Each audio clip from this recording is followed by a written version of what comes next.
You want to speak something?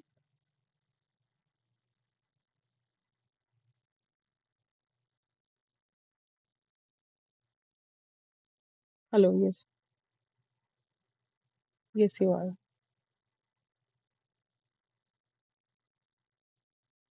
are. Just I will wait for 2 more minutes and then we'll start the session for today.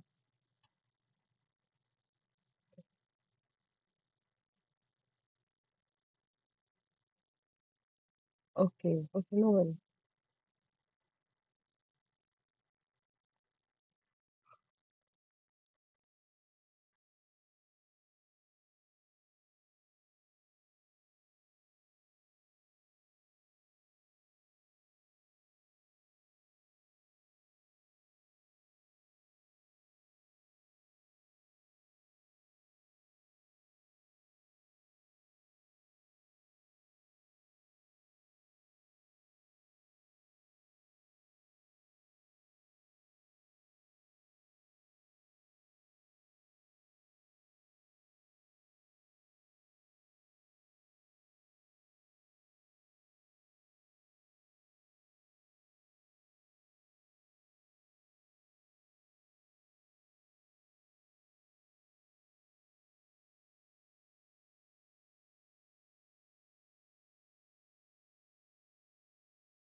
Okay, we'll start the discussion for today.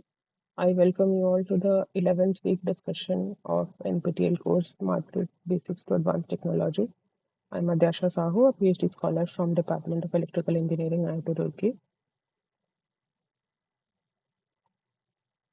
So in this week, we will be basically discussing regarding the DC microgrid, its component, and the various control technology for it. So before going to that, we'll see the architecture of a DC microgrid. So as discussed in the previous lectures also,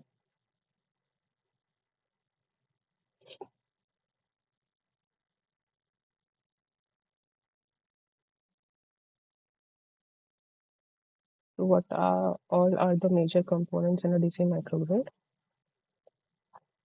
So starting from the sources, we have various DC sources,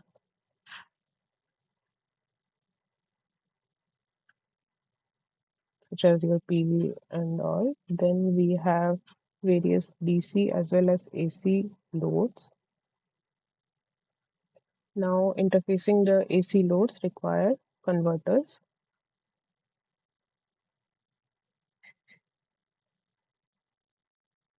Yes. So we will need storage,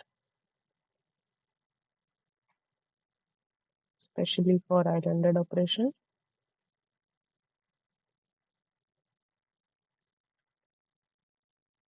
And lastly, for grid connected operation, we need a inverter.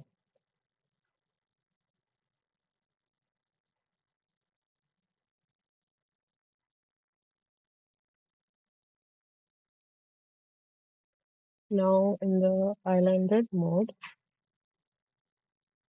we have discussed time and again that the inverters and converters, they require reference voltage and frequency signals to operate.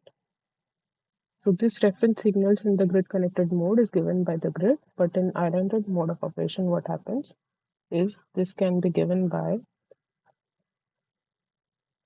either a synchronous source, synchronous generator type of source, which is your diesel generator maybe. So if you have a diesel generator in the DC microgrid, it can act as the reference for other converters and inverters in the microgrid. If not, then we have discussed that there are various types of inverters. Yes, so they are majorly of the following. forming, and last one was grid supporting. So this grid forming, they can step up to provide the reference voltage signal for the other inverters to follow the reference signal. Now, what are the advantages of utilizing this DC microgrid in our system? Is firstly this peak demand reduction, because you can locally generate the power and supply them at the DC microgrid. Then next feature we require is smooth transition between different modes. Basically switching between this grid connected and islanded mode of operation. Therefore, you need sophisticated control algorithms to switch between these two modes of operation. Because let's say in case of fault, the favorable mode of operation is the islanded mode of operation. Let's say you have a fault that is being detected in the grid side, then you can island your DC microgrid and isolate it from the fault. Now, this transition from the grid connected to islanded mode of operation can be done smoothly with the help of various control algorithms that are feeded in the inverters. Now, efficient control and management. Now, this is basically for the grid connected mode.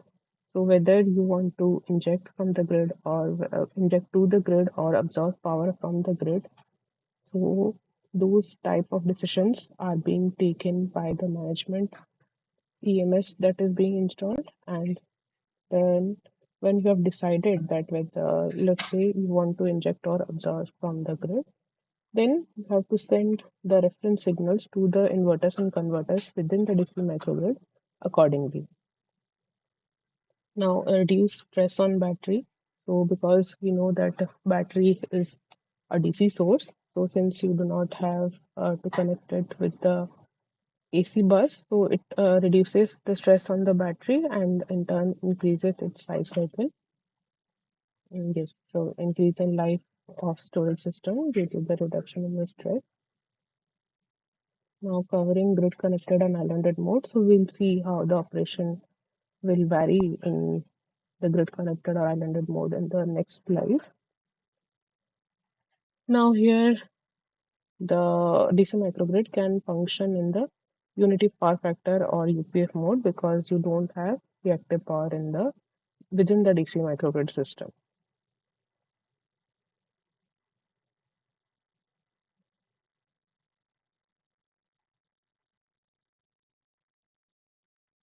So basically we will discuss two scenarios.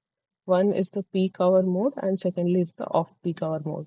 So the important point to remember is we are the peak hour or the off peak hour mode.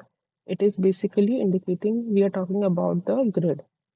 It is the grid condition and not the microgrid condition. So when I say peak hour mode, it means that the grid is having peak load demand on the grid during that time, not the DC microgrid. So when the grid is having peak hour mode, means the load on the grid is already high. So what function do you want from the DC microgrid? So at that time, we want either it draws minimum amount of power so that it does not stress the grid further, or if it is having excess generation, it can inject also power to the grid to help in satisfying the peak load of the grid.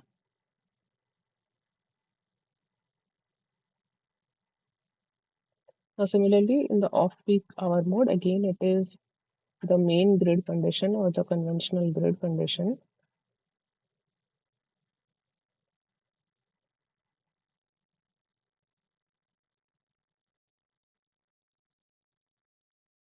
Now, what function should be ideally done by the DC microgrid in the off-peak hour mode, that it can draw power to charge its storage devices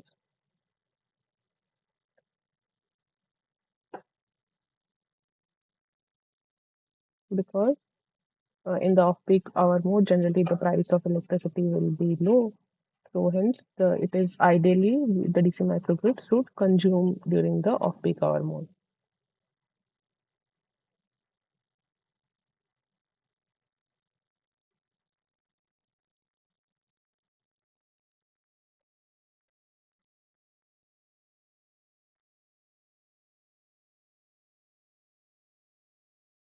Okay. So this is your grid. Now this is the AC bus of the grid. Now the DC microgrid, you have this DC microgrid here. Within it, you have sources and loads and various other things. Now this bus is a DC bus. So interconnecting this DC bus with the AC bus, you will need a converter here. Now, depending upon whether you want to inject into the grid or draw power from the grid, this has to be a bidirectional converter. So this has to be a bidirectional converter.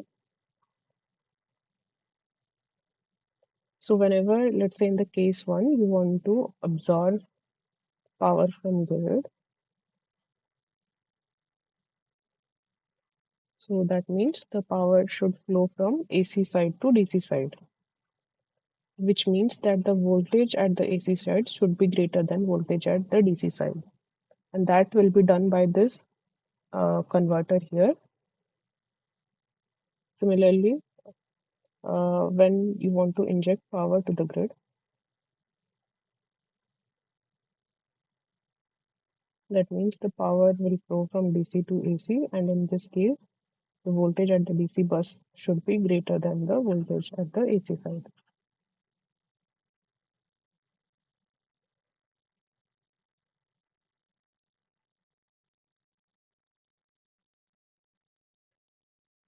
Thumb rule in the sense, it will depend upon what mode of operation you are trying to perform, no?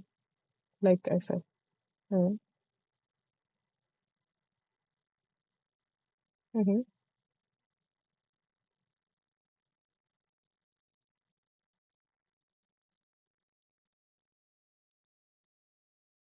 Yes.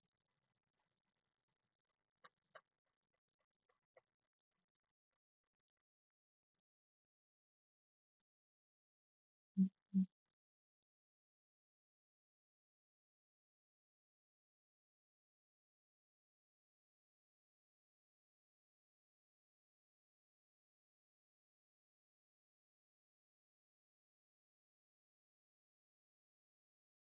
No. So this is again the converters that you have.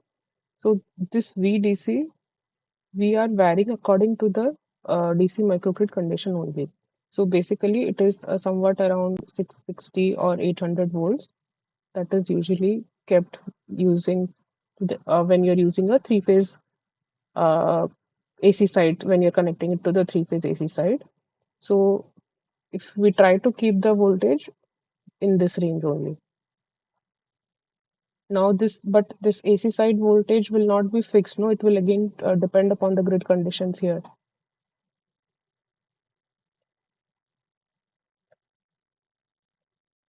Mm, okay. So that was these were for the grid connected mode.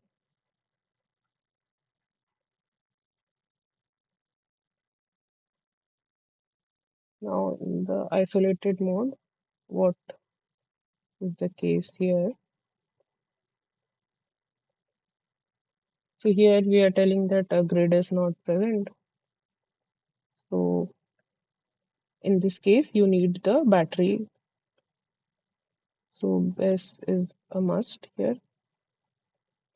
And the main aim in the isolated mode of operation is to ensure power balance. Because earlier any mismatch in power was being handled by the grid. But here, since you do not have the grid with you, so you need to ensure the power balance here. So due to this, depending upon Now, to ensure this power balance, depending upon the SOC of the battery, SOC of the BESS, we'll see that the PV can either operate in the MPPT mode of operation or in the non-MPPT mode of operation. So this mode, MPPT or non-MPPT mode, will basically depend upon the SOC of the battery and the grid condition during that time. That is whether it is over generation or over demand. And here you also may have to go for load shedding whenever you don't have enough power to meet the loads. So you may have to shed the non-critical loads here.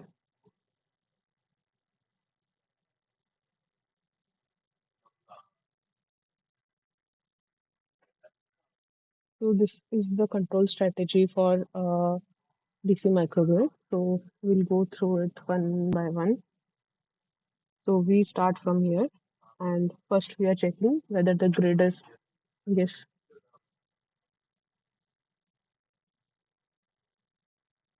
yes, I think they will share with you when where you are finding the meeting link. There will be also Google Drive link where we are uploading this all the slides of the previous lectures also. So you can go through that Google Drive link to access the lecture slides.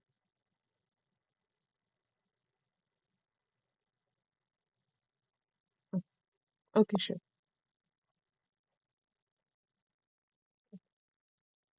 So yes, so first thing what we are doing is we are checking whether it is a islanded mode of operation or grid connected mode. So here we check whether grid is available or not. So if yes, means it is in grid connected mode.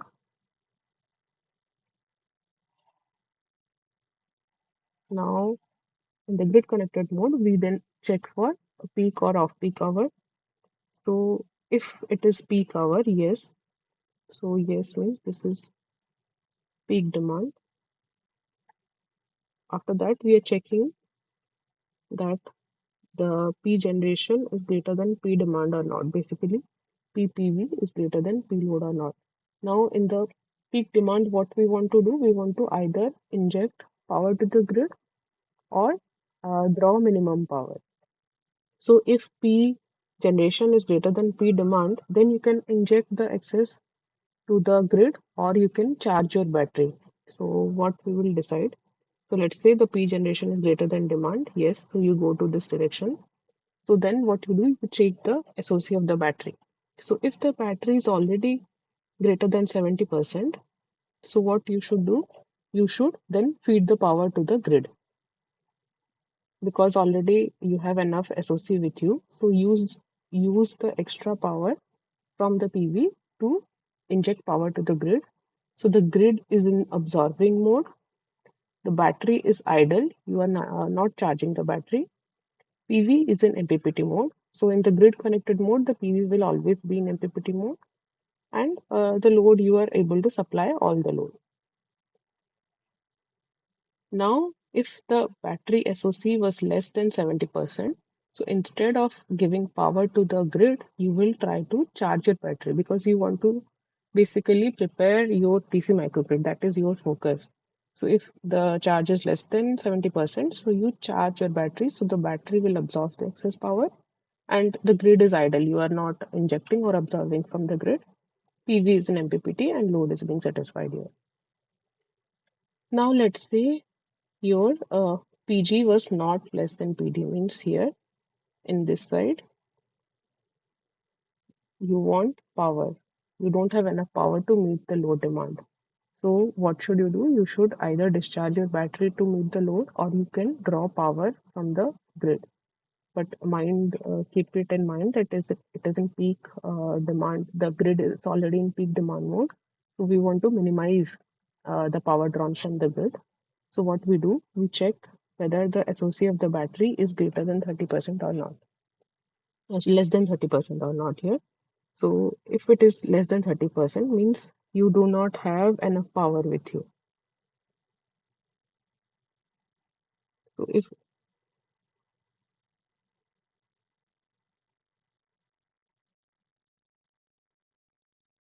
no, if the SOC is less than 30%, so that means you do not have enough power to meet the load demand. You have to go for load curtailment. So here that means, so this is F point. We'll discuss what is F point.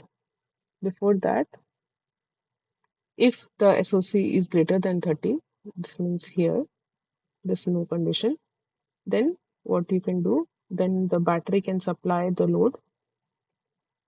So load is supplied by discharging battery.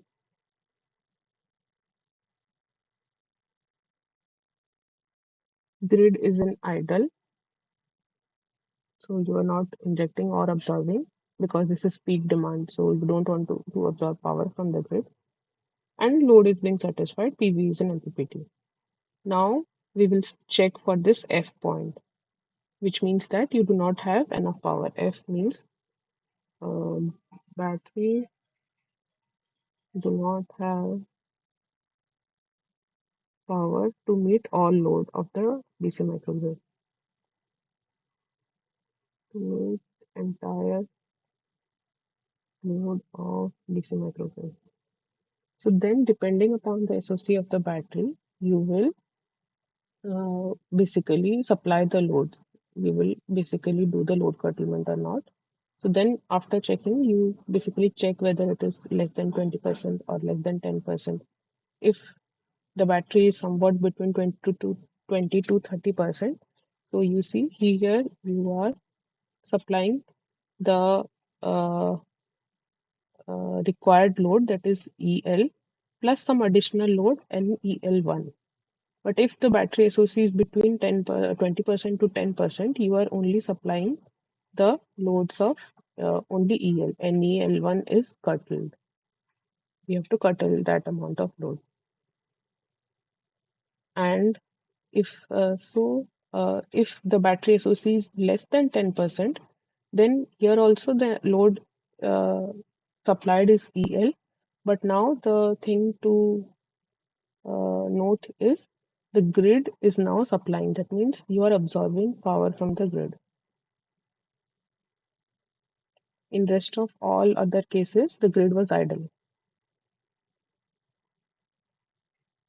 So uh, in the whenever there is a grid connected mode and it is the peak hour mode, only when we do not have enough battery capacity with us to meet the critical load, that is EL, then only we absorb power from the grid. In rest of the cases, we are not uh, taking power from the grid. Either we are injecting power or we are in the idle state. So this was for the peak hour mode. In the off peak hour mode, so this is the point C. So what we do, the point C is here.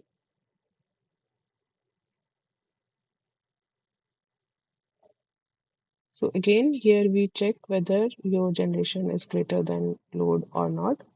So in the off-peak hour mode, our motive is to charge our batteries and absorb power. So if you already have excess of generation with you, so either you can charge the batteries or you can inject to the grid. So then you check the battery SOC. If the battery is already above 90%, then you inject to the grid. But if the battery SOC is less than 90%, then you charge the battery.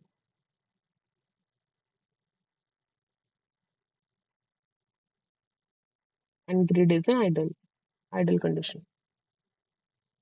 Now in this part again, you have generation less than demand. So either you want to discharge your battery to meet the load or you want to take power from the grid.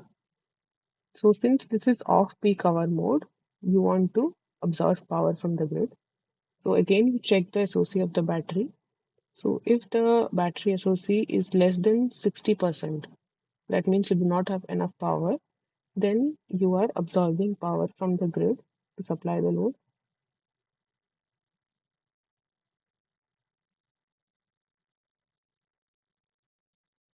And if it is not, then the grid is in idle and you are discharging the battery. That means SOC is greater than 60% here. So this is discharging.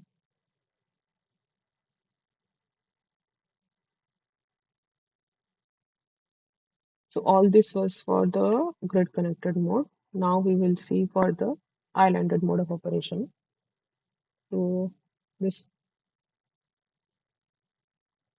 was now the islanded mode here.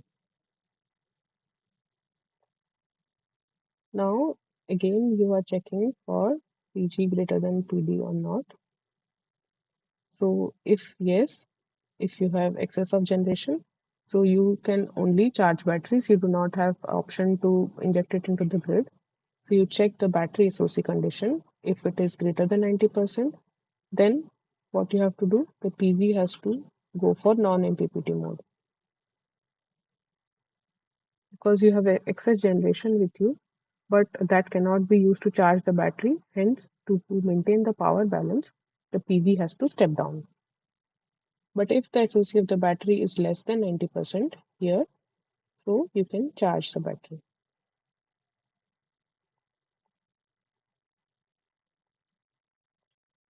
Now coming to here, if the PG is less than PD, so that means you have to discharge your battery to meet the load. So you check the SOC, and if the SOC is less than 30% or not. So here you see SOC is greater than 30%. So the battery will discharge to meet the load. But if the SOC is less than 30% at point A, then again what you have to do, you have to curtail the load. And the PV will be in MPPT mode. So that brings you to this A. So similar to the previous one we had seen, depending upon the SOC of the battery, you will satisfy the critical and the non-critical load. So if the SOC of battery is greater than 20%, so you supply both EL and NEL1. But if the SOC is less than 20%, you are only supplying EL. But again, if the SOC is still less than 10%, so only NL amount of load is being satisfied. So this is the complete flow diagram in case of your grid connected islanded mode of operation and off grid and peak grid condition of the grid. How the control strategy is being done for a DC microgrid.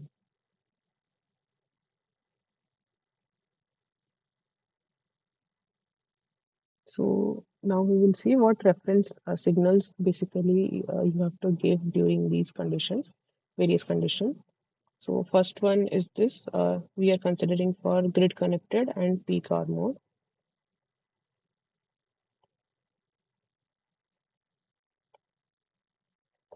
So in the first case, you see PPV is greater than PL, means you have excess generation, and the SOC of the battery is greater than 70%.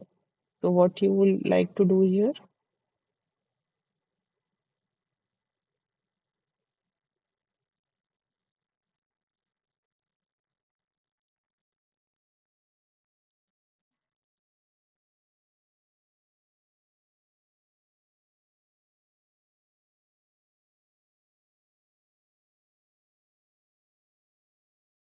whether you want to inject power to the grid or charge your battery.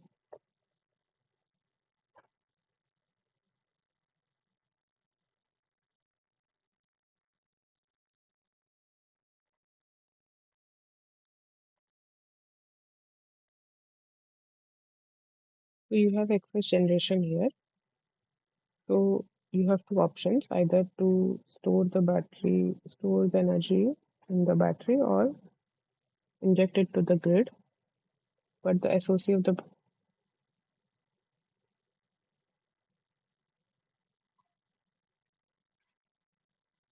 it will be in idle mode because you have power to meet the load. So grid will absorb the power. Basically, microgrid will inject, grid will absorb, and BESS will be in idle mode. So for that, this battery reference is given here as 0, IB ref, and IG ref, that is your grid reference current, is negative because it is absorbing power. Similarly, in the next one, you have excess generation and the SOC is less than 70%. What you would like to do? Yes, you do not have enough SOC with the battery, so grid will be idle and battery will be charging. So grid is 0 and battery is absorbing or charging, that's why it is in negative. Now this is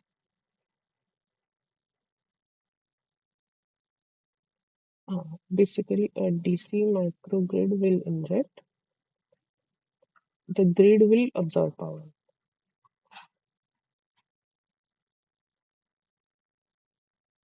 It is that. Now in the next two we have deficient generation. So if PG is less than PD and SOC is greater than 30%, so what we do?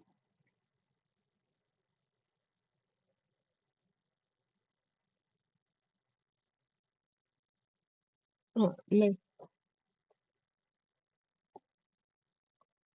so, but this is peak hour mode, so we don't want to stress the grid mode. So we'll basically discharge the battery and supply the load, and the grid will be in idle. Now, in the last one, if the you do not have enough power with you in the battery, then you will take power from the grid, so the grid will inject. Hence, this is positive here, and battery will be idle.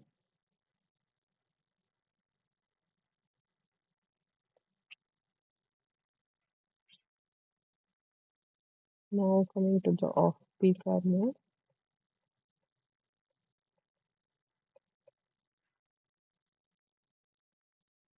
Mm,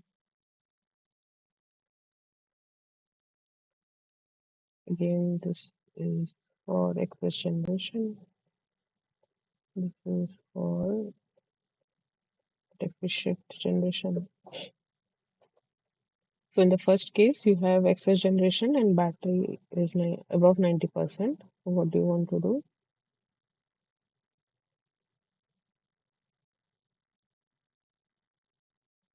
This.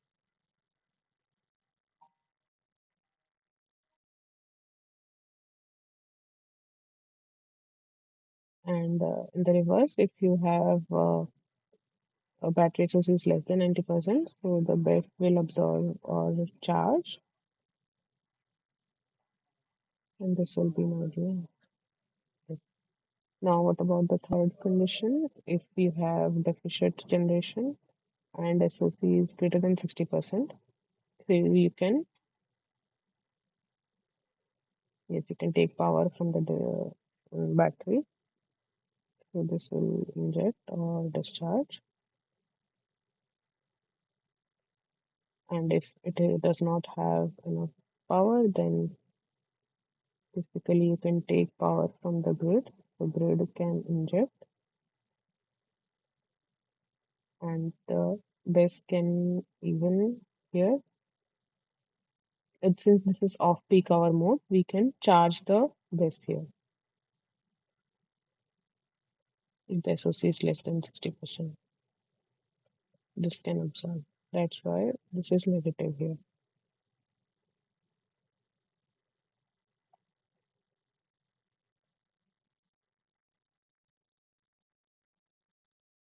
Now in the isolated mode, so you have only BESS with you and PG is greater than PD.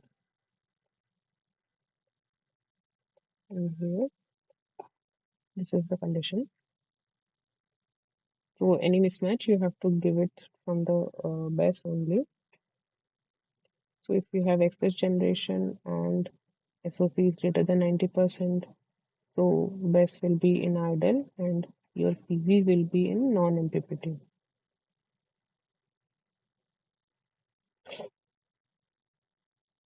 And if you have excess generation but the SOC is less than 90%, so the BESS can absorb or charge and the PV can be in MPPT mode.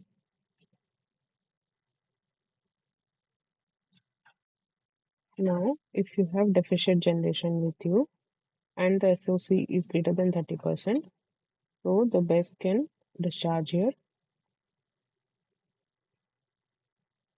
and again PV will be in MPPT. And for the fourth also PV will be in MPPT.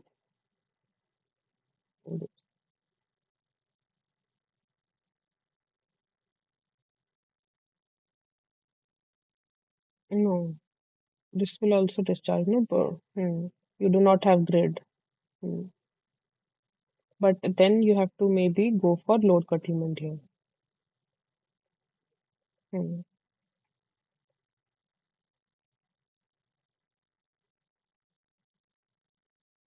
Yeah, so basically, depending upon the solar irradiance, so the solar irradiance it is measured in basically watt per meter square, and you have various panel condition, not only solar irradiance but the temperature and the humidity and various other external factors. They basically influence that how much amount of power can be generated for a given irradiance. Now, what this MPPT controller tries to do, it will set the parameters such that maximum power can be drawn from for the given irradiance from the PV panel for a given irradiance. So it is nothing but a feedback kind of thing, and you are trying to track, basically set the voltage and reference current signals in such a way that you are able to extract the maximum power that can be drawn from the current condition. Now, because since you don't have the battery with you, so maybe the available power, basically in this case, you can draw 20 kilowatt of power, but since you cannot utilize 20 kilowatt of power, so maybe you have to bring it down to 18 kilowatt or 16 kilowatt, so which is basically your wastage of the renewable resources.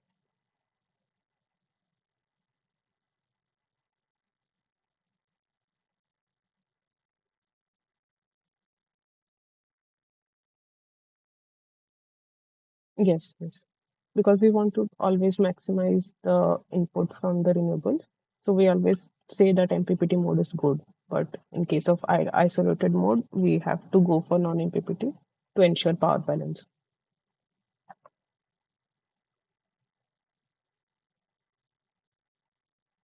Yes, this can be called as curtailment of renewable.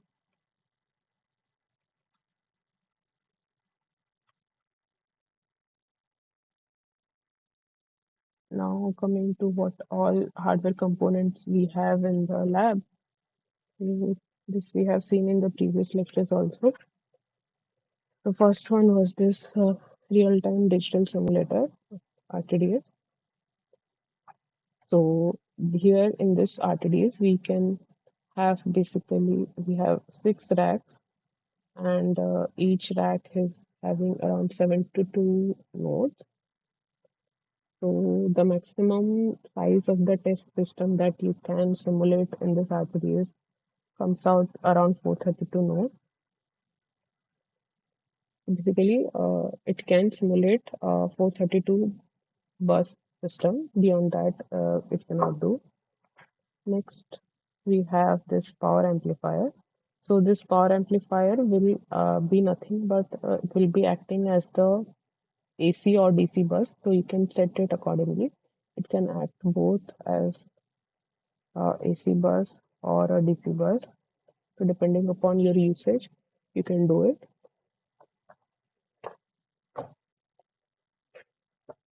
And this RTDS is having input and output nodes also. So it has both digital and analog input pins, and similarly both digital and analog output pins. Now this power amplifier, so it is a 5 kV rating power amplifier, and it is usually used in the PHIL setup. So we'll see it in the next one.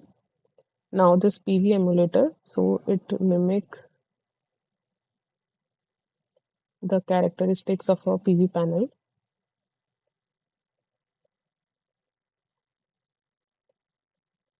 So you can give the setting like you can give the irradiance level, temperature, and all other things. You can give it to the PV emulator as input, and in turn it will generate you the PV and IV characteristic curves as similar to a PV panel. And for the wind emulator, we have a DFIG machine, which is driven by a DC motor. So basically, instead of the wind turbine system, so we have a DC motor, which is basically rotating the shaft of this DFIG machine, doubly fed induction generator machine, and we are able to get the characteristics of the wind. So basically, we control the so basically we control the speed of this DC motor according to the wind speed characteristics, and this in turn is given to the DFIG as input. Now we have a rooftop PV panels with us. We also have a diesel generator, and what is the rating? It was around 2.2 kilowatt of diesel generator with us. Then we have storage devices of lead acid batteries and supercapacitors in the lab.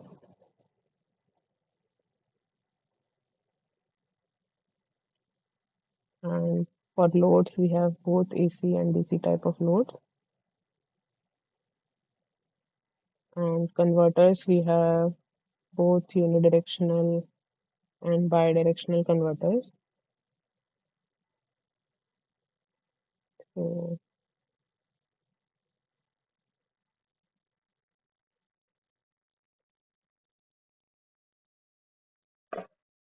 if you remember in the previous,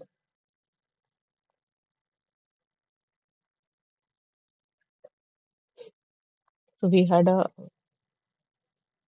semicron IGBT stack kind of thing,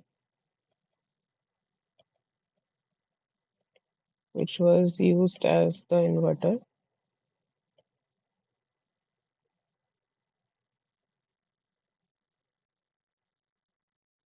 Now using this hardware components, we will see how we can perform the hardware in loop experimentation.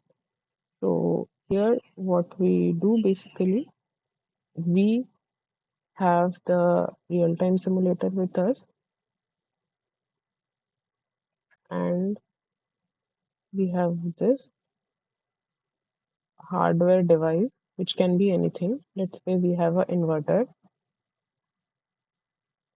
Now the rest of the system is basically simulated in this real-time simulator, except this inverter. Now what will happen? The real-time simulator, it will basically simulate the test system and give control signals to the inverter or the reference signal that we say. Now, what will happen? The inverter will then given to this react to this control signal and it will give some output V and I. So those V and I will be given back to the real-time simulator. So you can use sensors to sense the voltage and current and give it as feedback to the real-time simulator. So this is nothing but the response of the inverter. Now what the real-time simulator will again see the response of the inverter and recalculate the control algorithm, what has been fed in there, and then give the control signals for whatever operation that you want to do. So this giving back the voltage and current uh, magnitude quantities by sensing them through sensors. So this is in the form of feedback, and this is a closed loop type of simulation.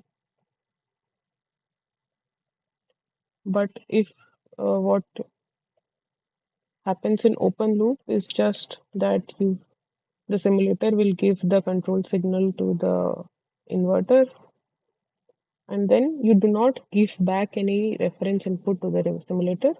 You just give the output as V and I, and you just note it down or monitor these quantities. So this is a open loop type of simulation. So we usually prefer a closed loop type of simulation because here we know that in closed loop, when you give the feedback, you can minimize the error or you can retune the parameters of the inverter to make it perform in the desired way.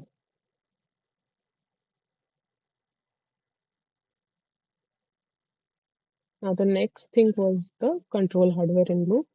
So this CHL experimentation we had seen during the cell balancing experimentation also. So there what you have a DSP type of board type of thing where the control logic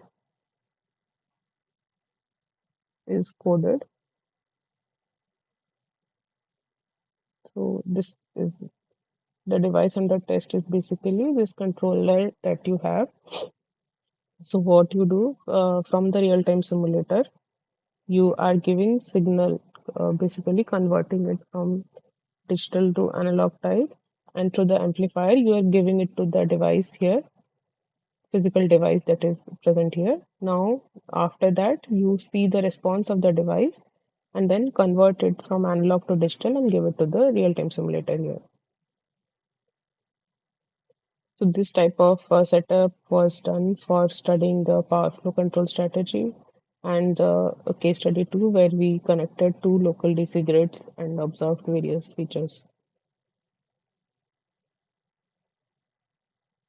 The next thing was power hardware in loop experimentation, where similar to uh, the previous control hardware in loop, the difference here is that this device under test is now having power rating,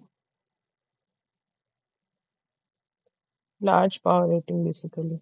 Because earlier we had a controller here. So having a controller here means you have ICs and capacitor and resistor kind of thing. So the voltage level is low here, but in the power hardware in loop, so you have a large power rating device type of thing in test here. So similarly, here you give the input, you basically simulate the rest of the system and then do the necessary scaling if required, and then give it to the test system. And then with the help of sensors, again, you are giving it back to the simulator. So here it was the study. We studied two case studies here. First was the DC microgrid integration to the IIT Roorkee network, and second one was the coordinated voltage control. So in this DC microgrid integration to IIT Roorkee network, what we did was basically we converted the Indian power grid to a 5 bus network.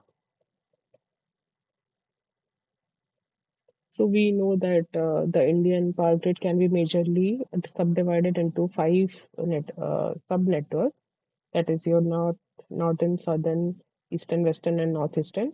So those areas are clubbed into one node, and hence you have a five bus network with you. And then we then have the IIT Roorkee distribution system connected here. And after that, we have our DC microgrid. So we need to reduce this system to a five bus network here because we know that we discussed that the real-time simulator, it can only simulate for buses up to 432, but the Indian grid is far more greater than that. That's why we are doing such kind of setup here. Now for the coordinated voltage control. So this we saw in the last lecture. So there we saw that how depending upon the voltage conditions, how we can vary the reactive power from various devices to manage the voltage in the system. So basically there we had two type of conditions. First one was the steady state voltage condition, second was the transient state. So in which of this state was the critical one considering the voltage?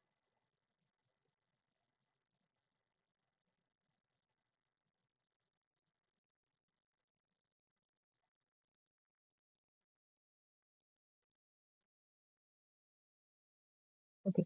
So in the coordinated voltage control, what we are trying to do is we are trying to manage the voltage in the system by controlling the reactive power from the various sources here. So depending upon the voltage of the system, it can be divided into two types or two states. First is the transient state and the steady state. So in which of this state is the system is in more alert condition or more critical condition?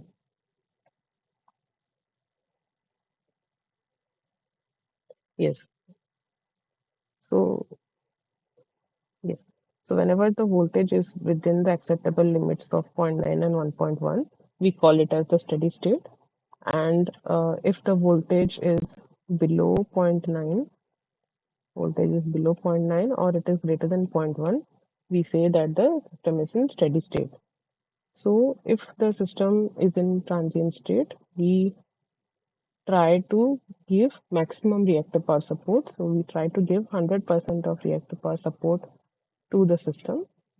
And in this steady state, we limit the Q to 40%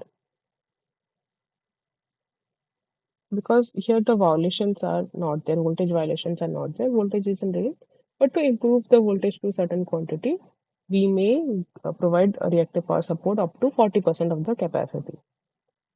Now, coming to the various sources that we saw in the previous week, you had a OLTC with you, you had a DC microgrid with you,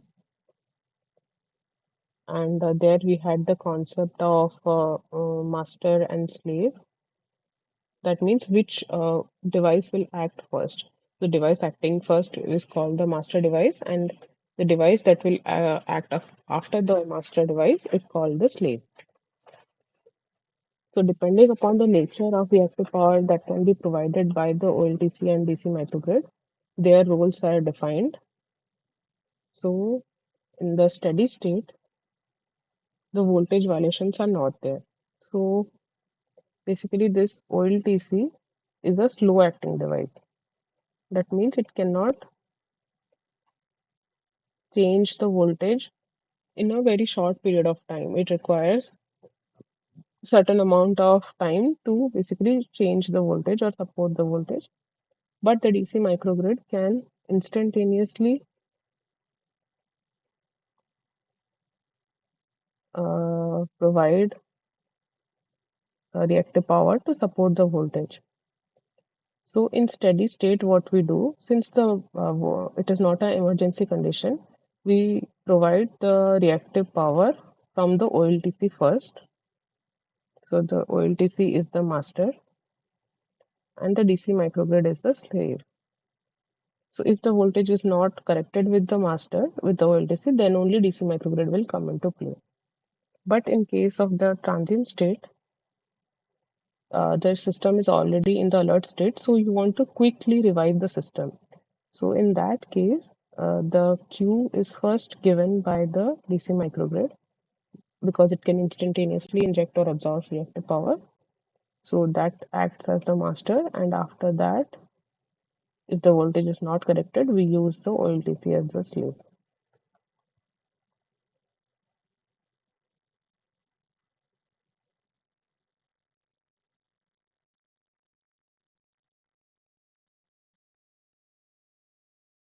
Now, then coming to a mixed AC-DC type of distribution network.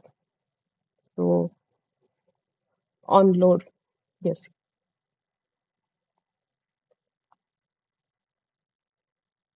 So this is a hybrid AC-DC network here. You can see the orange buses are AC buses and the blue buses are the DC bus in the system. So you can see you have PV connected. Yes, PV, and when connected to the DC microgrid here, we can say, or DC buses. So for that, we have a converter here because wind will be AC source. So hence we need to convert it using a AC-DC converter here. And here we have a PV, we have a DC-DC converter here. So this DC-DC converter, whether it will be a buck converter, boost converter, or buck boost converter.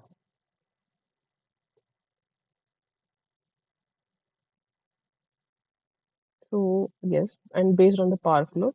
So this PV means it will always inject power into this DC bus, right?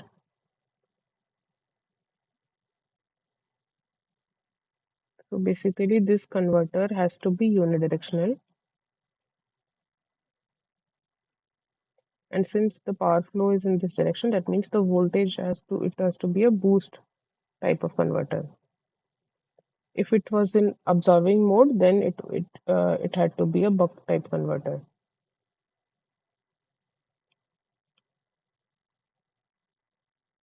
Now this is the AC-DC converter. You have loads here. Then this is another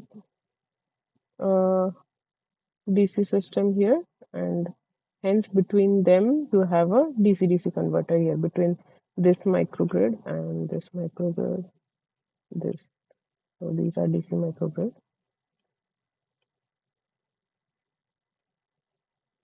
So all basically they are connected. 1 and 3 are connected through this converter, and 2 and 3 are connected through this converter.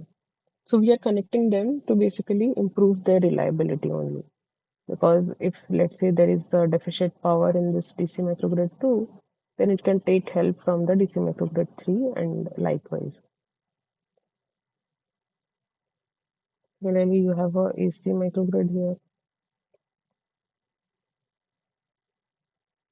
So this will not require any converter here. You can directly connect the wind farm to the AC bus. But for the PV, you need a two-stage type of conversion. So this is the overall architecture for a hybrid AC-DC distribution network, as we say.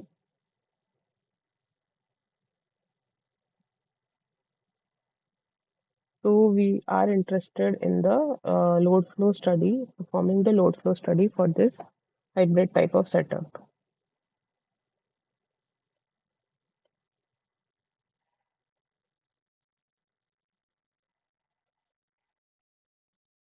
So before going to that, maybe we can discuss that what is this load flow algorithm.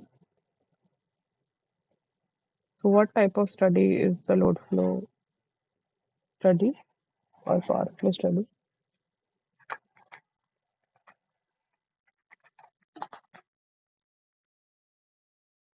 Sorry?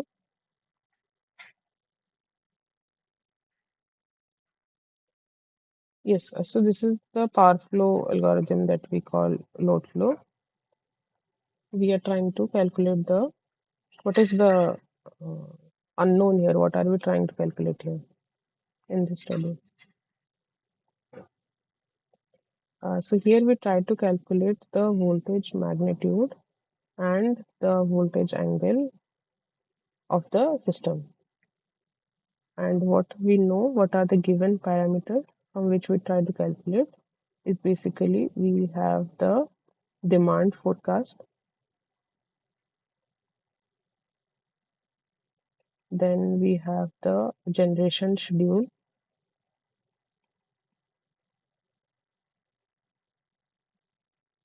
and we have the network data, means the resistance and reactance of the transmission line or distribution lines. So utilizing these information, here we try to calculate the voltage of each bus at the system. So this is majorly a planning type of study.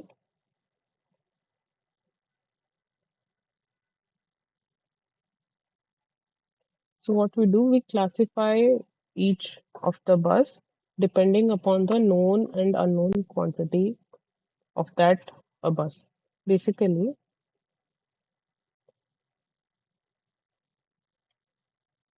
they can be divided into three categories. That is the slack or reference bus. Then you have a PV bus and a PQ bus. So if you have a bus like this, where you have a generator connected to that bus, so this is known as a PV bus, because here your known quantities are the P generated by the generator and the voltage at which it is generating. And the unknown will be the Q generated and the voltage angle delta. Similarly, if you have a bus like this where you have a load connected, so you know this load demand PD plus JQD. So this is called a PQ bus, where you know the P demand and the Q demand, and the unknowns are the voltage magnitude and the voltage angle delta. For the slack bus, we know the voltage magnitude and the voltage angle delta, and we do not know the P and Q. So we assume the slack bus to be at voltage magnitude 1, angle 0. Taking this as the reference, we try to calculate the voltage at the rest of the buses.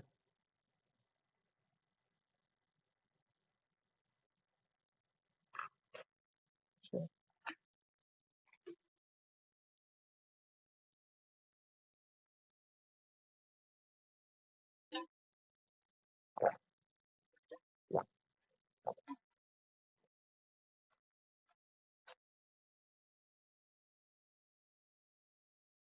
Voltage angle. Just a second.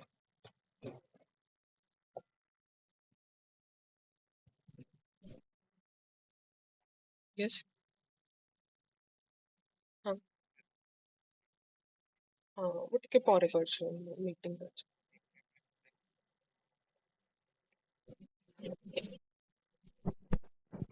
Sorry, can you please repeat?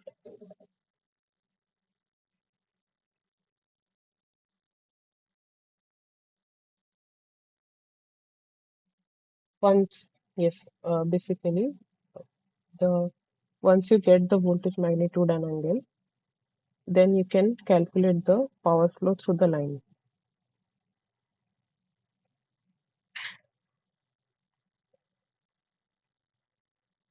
No, this is the input to the study.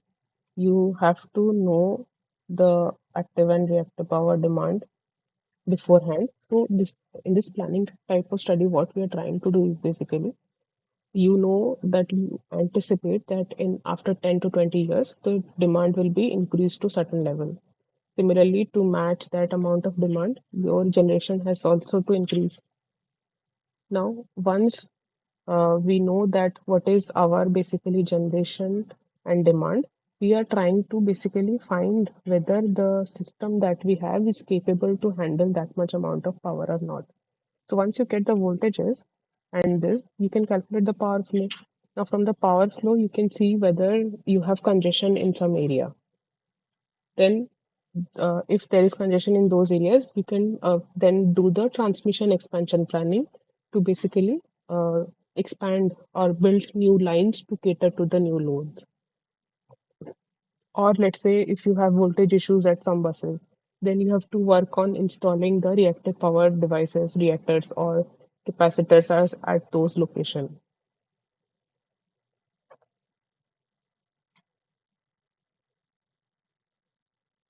So with this here, it is basically planning type of study only where you are trying to cater the future demand.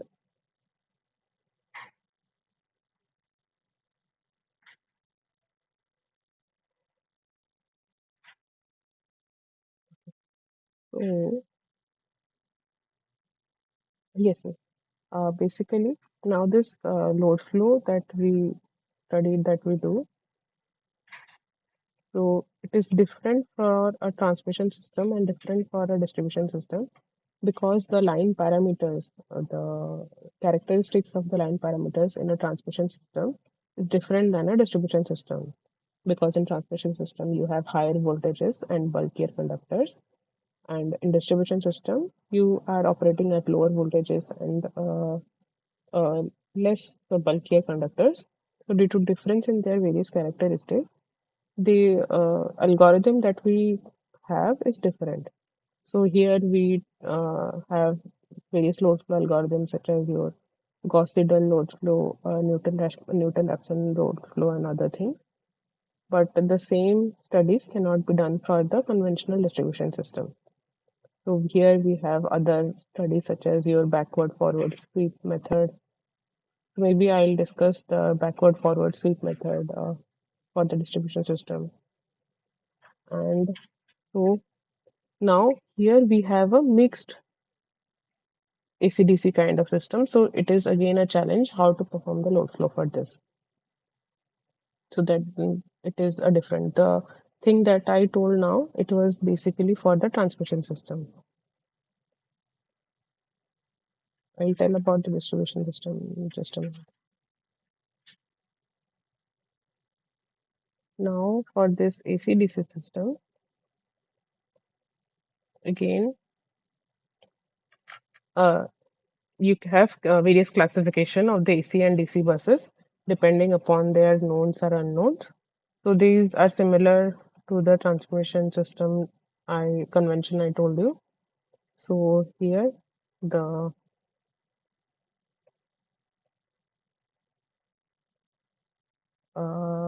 a slack bus, the known are the voltage angle, magnitude and angle, and unknowns are P and Q. In the load bus or PQ bus, the knowns are P and Q and unknowns are V and delta. And in the AC bus or PV bus, your knowns are P and V and the unknowns are Q and delta. This was for AC, and for DC system. So here the known is P and unknown is voltage magnitude. And in the DC voltage control bus, the known is voltage magnitude and unknown is your P.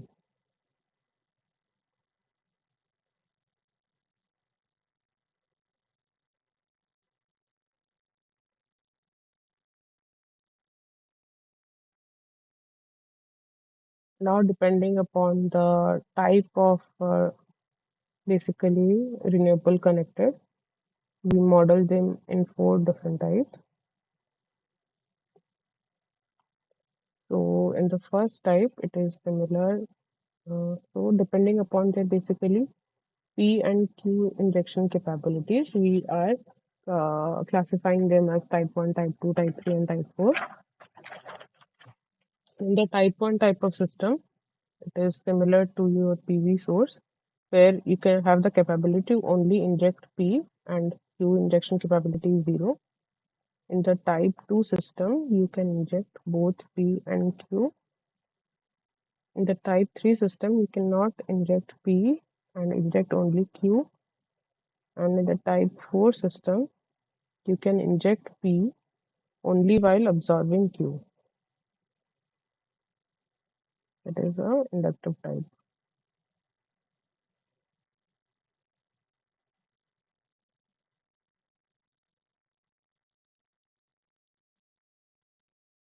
Let me first discuss the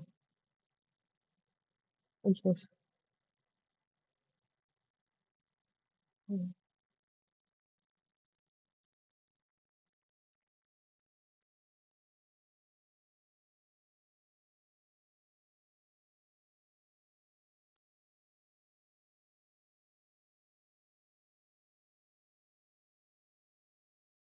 Okay.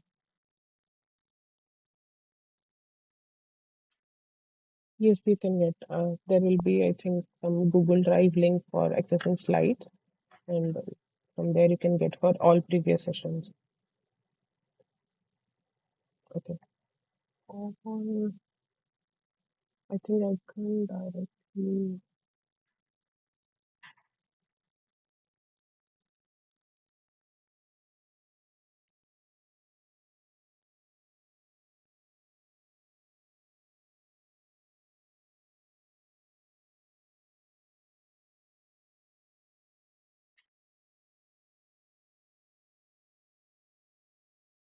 I think I've posted the link for the slides in the chat box. You can try this link. Okay. No worries. So coming to the architecture of the DC microgrid. So here you have a DC bus, you have an AC bus, and this is the inverter between them, and this is the PCC. To the PCC, you have the grid side. This is the grid connected to this switch S2, and you have the PCC load connected here. So you have various loads and sources connected to the DC bus and various AC loads connected at the AC bus, and you also have a storage with you. Now, depending upon, so you have two switches here, as you can see, switch 1 and switch 2. Depending upon their configuration, you can classify the operating modes of the DC microgrid into three types. So, if both switch 1 and switch 2 are closed, then it will be,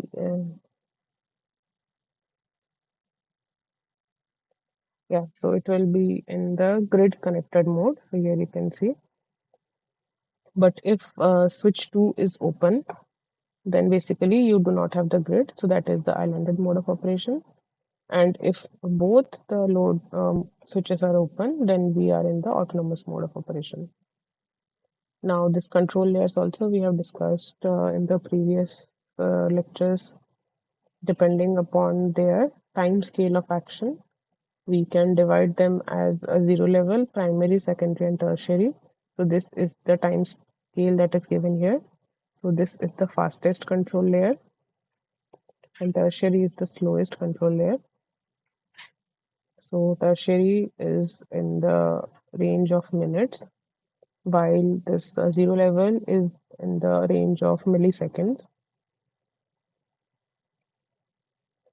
So in the zero level control layer, basically this grid tied inverter kicks in, and the control logic that is fed in the grid tied inverter that will kick in first.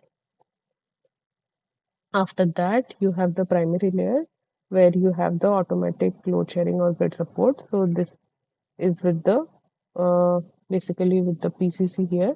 So whether you want to take power from other microgrid or from the grid, so that is being done here in the primary layer. In the secondary layer, what functions you are taking care is for the grid synchronization. Basically, you monitor the voltage and frequency at the PCC, and whenever you match the voltage and frequency is matched with the DC microgrid, then we synchronize the grid, and that is the secondary control layer. And in the tertiary layer, you are deciding the power flow or basically whether you want to take power from the grid or inject power to the grid. Those all decisions are done in the base of economics in the tertiary layer.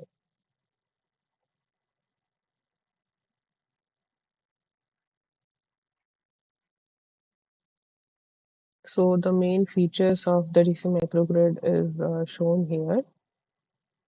So it can be divided into four types: stability, grid support, flexibility, and scalability.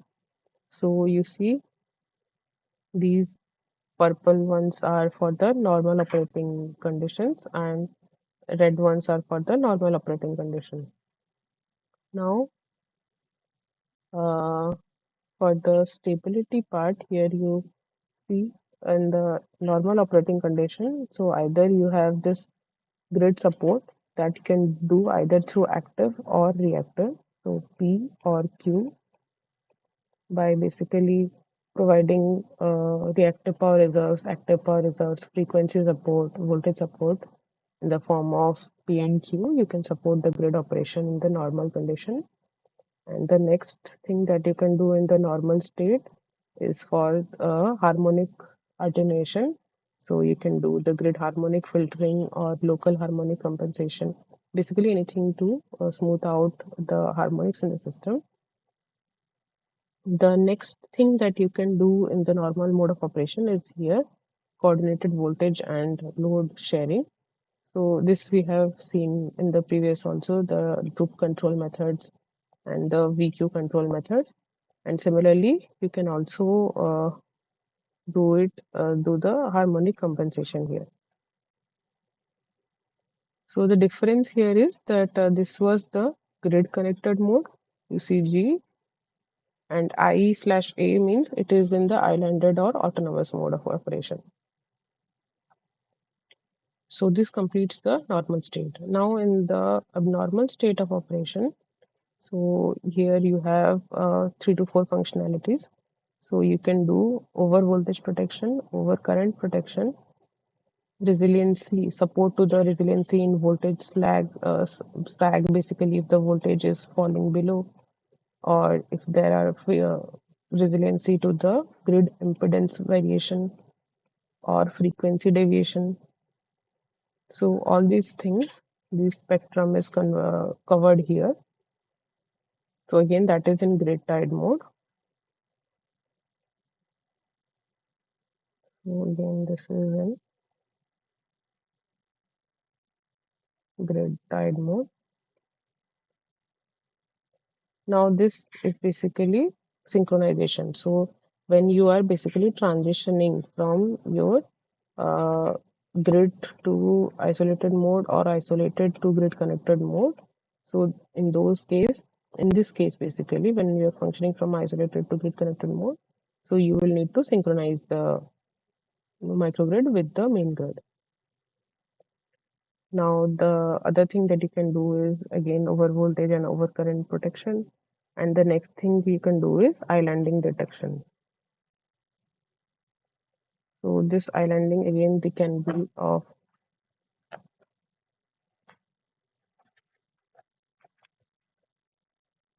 so it can be intentional or unintentional. So whenever we see that there is a fault or any abnormal condition in the upper grid, so we go for intentional islanding to support the operation within the DC microgrid.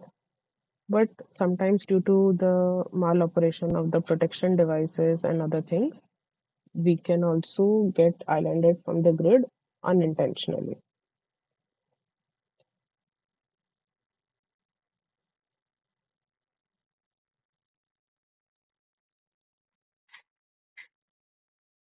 So this is how we do it in the system. Basically, in the OPLRT, the system is simulated, and this is the inverter here.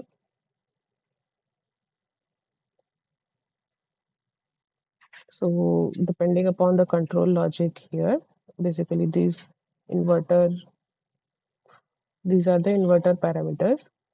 So you can sense them and give it to the control logic, and the control logic will then generate the pulses for the inverter, and this will again be given back to the OPLRT or the real-time simulator, and it will again recalculate and give you the P reference center for the DC microgrid to function.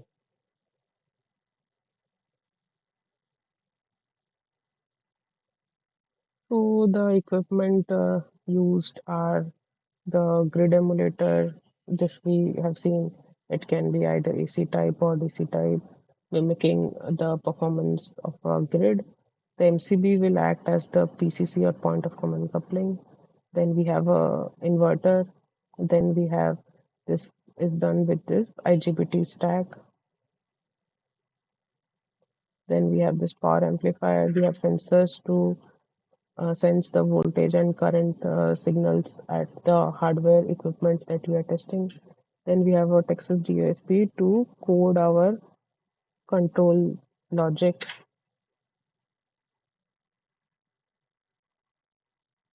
So using these, we can do the lab experimentation for a grid connected DC microgrid.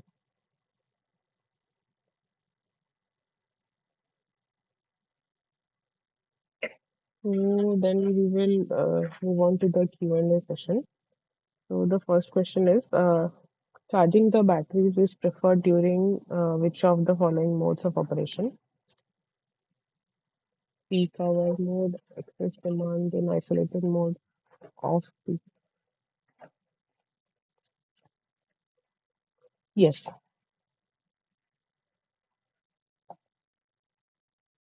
because in peak hour mode, either we want to discharge or idle. Similarly here also, but in off peak hour mode, we want to take the power at lower electricity prices and charge our batteries. Now during off peak hours, which operation is desired from a microgrid?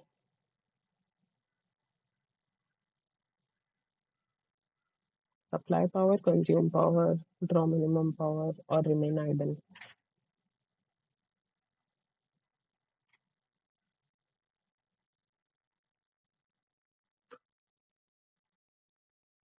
Yes, so during off-peak hour, we want to consume power from the grid and charge our batteries. The next file is just not moving. Yes. For developing various control mechanisms for renewable-based microgrids, of which type of control schemes we want to design? Open loop, closed loop, mixed, open and closed. Yes, because the feedback helps to improve the performance there.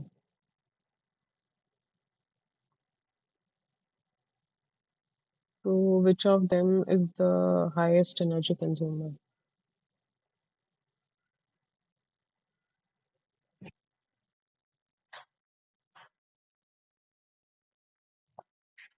Yes. So the architecture of a distribution system is mostly radial, weakly meshed, highly meshed, or both A and B.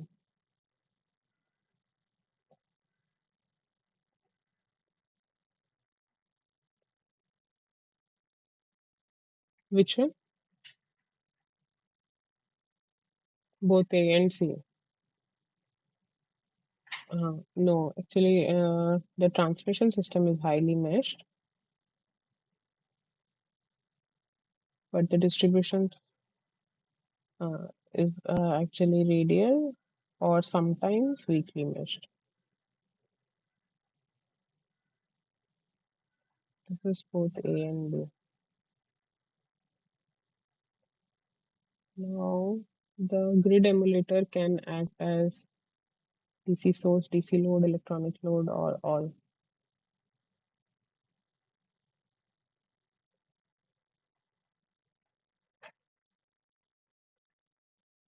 Yes.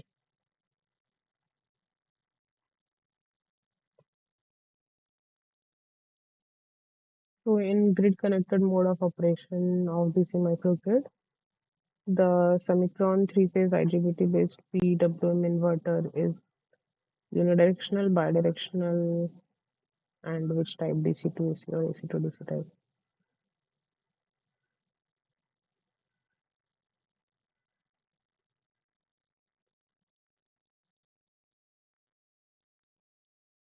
It will be bidirectional because it is in grid connected mode. And between DC bus and grid, it is then DC to AC. So this is the correct answer.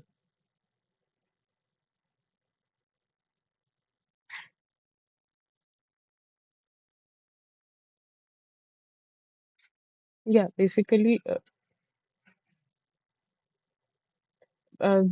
I have written here between DC bus and grid. If it was between grid and DC bus, then it would have been basically it is from the point of view of convention only. Then it would have been AC to DC type. But since it is asked between DC bus and grid, so the DC bus is DC and AC grid is AC. So DC to AC type. It is just the reference. If I change it into grid and DC bus, then it will look as a AC and DC converter, AC to DC converter.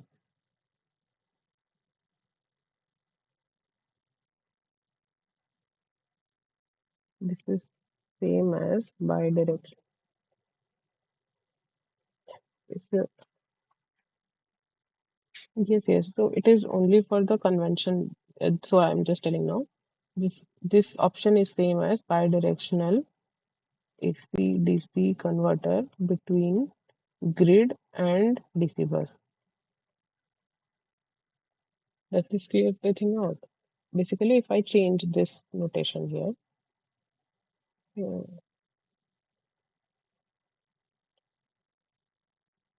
now in the autonomous mode of operation, the DC microgrid is which load?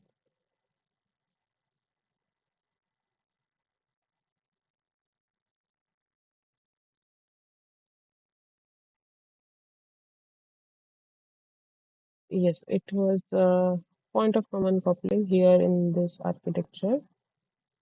So this is the PCC load and this is the grid side. This is the microgrid side. So we are asking for autonomous mode, I think. In the autonomous mode, both the switch 1 and switch 2 are open.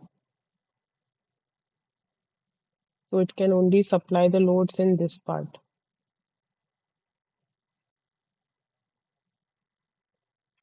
And AC loads also, no, in this bus.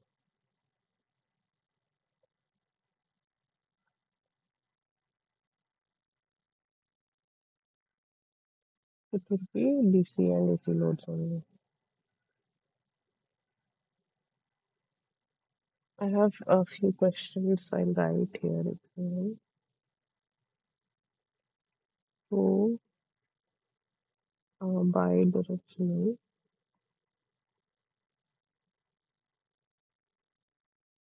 DC-DC converter can connect PV panels to a three-phase grid. This is statement A. Statement B says ultra capacitors are connected to a DC microgrid using AC-DC bidirectional converter.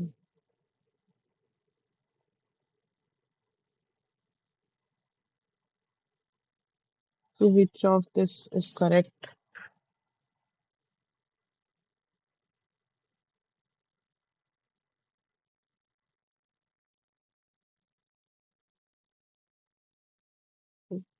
Which of the following is correct?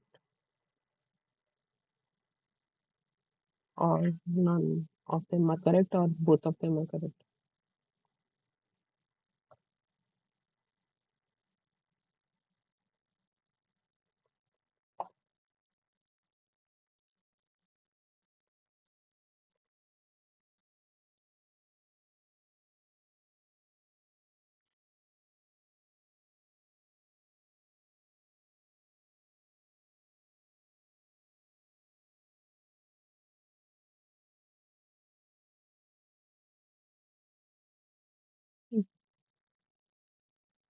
Yes, so that's why this is wrong. A first one is wrong. Now, what about B? Is it correct?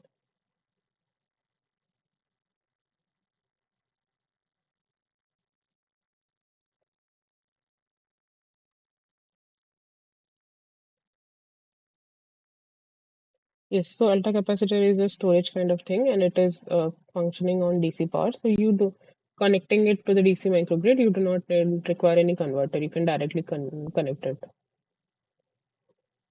So this is also false. Now the second question is AC-DC distribution system is more complex than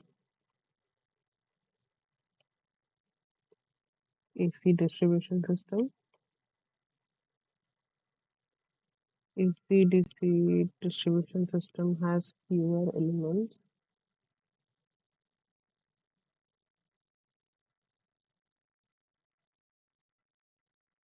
Available load flow methods for transmission system can also be applied for AC-DC distribution system, or all are correct.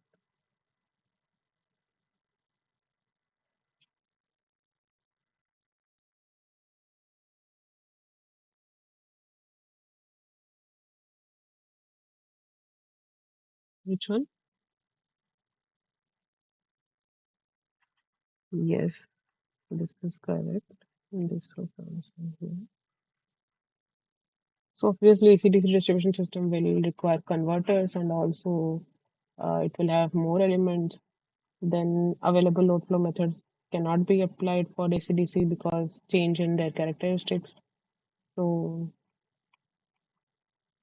first one is correct.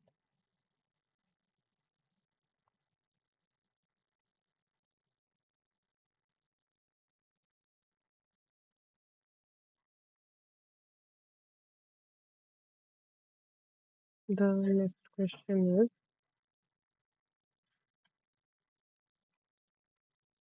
what are the main features of power flow control strategy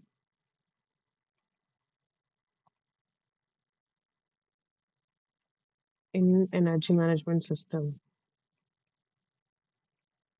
Peak load reduction,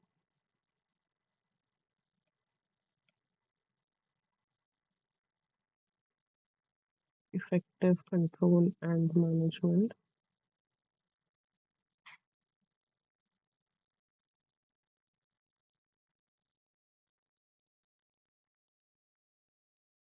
increase in lifespan of storage, all.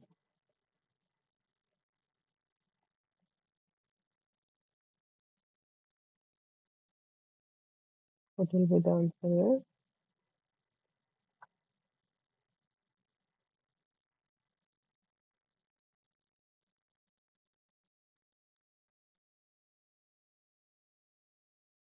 Yes, so it helps in peak load reduction, effective control management, and also the storage lifespan is increased.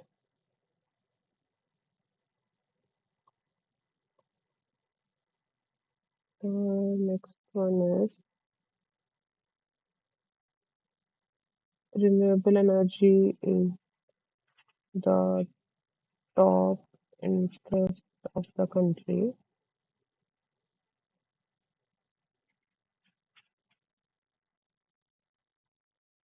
due to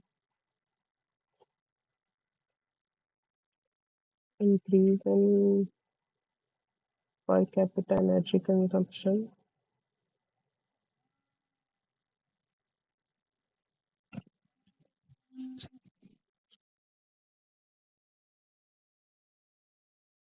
Yes, sir. Yes, sir.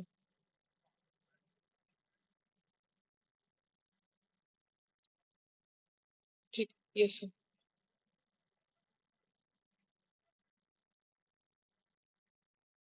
Yes, sir.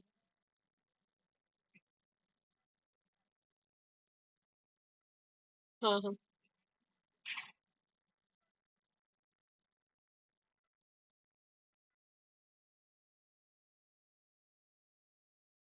yes, sir. Yes.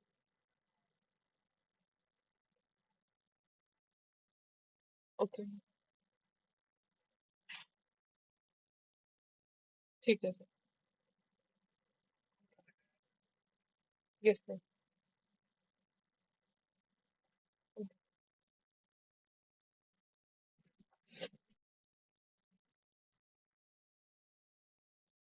Yes, very well. Increase in per capita. Yes, deficiency of fossil fuel.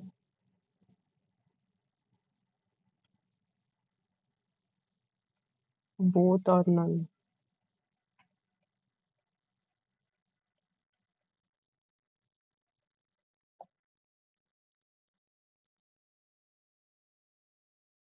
This is quite straightforward.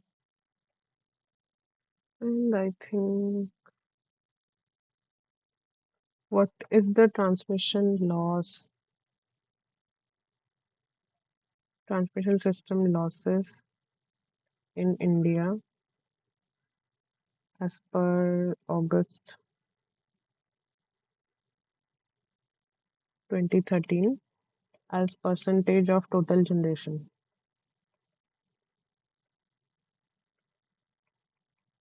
2.4%, 1.4%, 4.1%, 5.1%.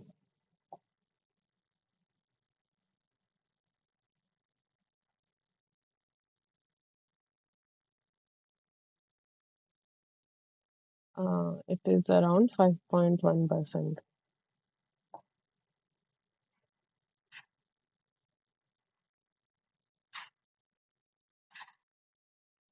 This is good. So the transmission system has high X by R ratio. Distribution system has low X by R ratio. So which of this is true? Both are true or both are false?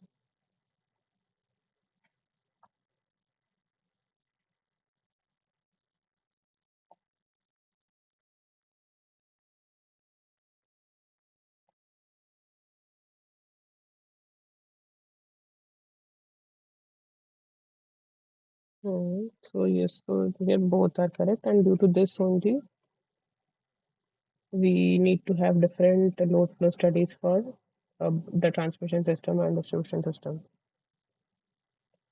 So maybe I can quickly go through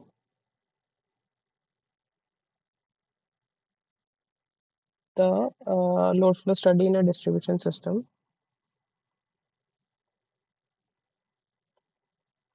So this method is known as the backward forward sweep method. So you know that the distribution system is mostly radial. So let's say you have a radial kind of structure of this type, a four bus system, bus 1, 2, 3, and 4. And let's say you have loads at these buses.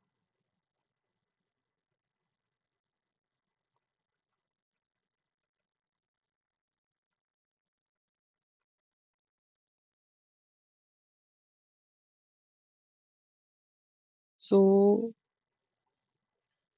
we consider that the voltage at bus 1 is 1 angle 0, and then we compute the voltage at buses 2, 3, and 4 iteratively. So what we do in the first step, we assume that the voltage is 1 per unit at all these buses 2, 3, and 4. Next, what we do, we calculate this current. So this current I4, this current I3, and this current I2.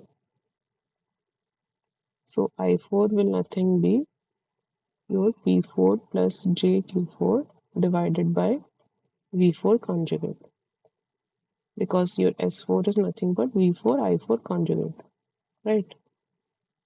Similarly, you can calculate I3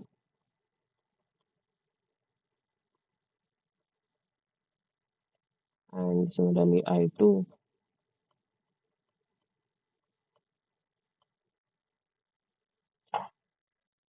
So after this, what you can do next, you can calculate the current flowing in the lines. What will be I23? This I23 is similar same as I3, and similarly I24. This I24 is same as I4. And what about I12? I12 incoming, basically write KCL at bus 2. So I12 is the incoming current. The outgoing currents are I23 and 24. So incoming current has to be equal to outgoing currents, and similarly I2 also. So I2 plus I23 plus I24. Now from the above we can write I23 same as I3 and I24 is same as I4. Now once you have the current through the lines, then you can calculate the drop. So basically this V2 will be V1 minus I12 Z12. V3 will be V2 V2 minus I23 Z23, and V4 will be V2 minus I24 Z24. Now once this you will get in the at the end of first iteration. This was at the initial, so at the 0th iteration. After that, what you will do again, you will recalculate the current using this new values of voltages, and then you will repeat this process iteratively till there is no variation in voltage in successive iteration. Till basically you have reached the tolerance till this V I plus 1 means in two consecutive iteration, the difference between the voltage is less than, let's say, 10 to the power minus 3 or minus 4. Then basically if the voltage is not changing much in the successive iteration, then we are at the end of this algorithm.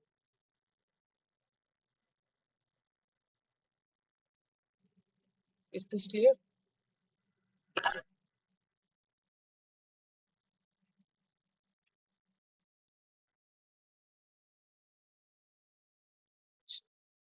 So let me know in the next class if any doubts are there, or if you have any further doubts in this session, we can discuss.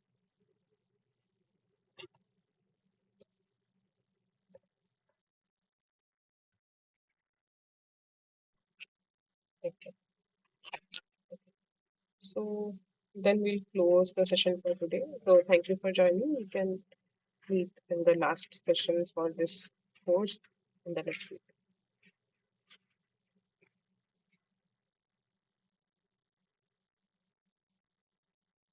Yes, yes, I'll give you the access. Yes, just a second.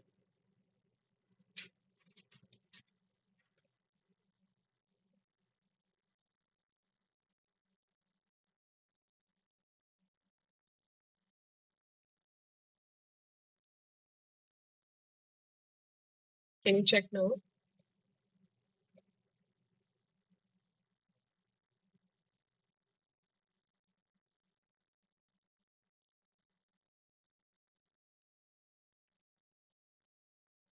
I have gave access to this email. Rishiraj 3011.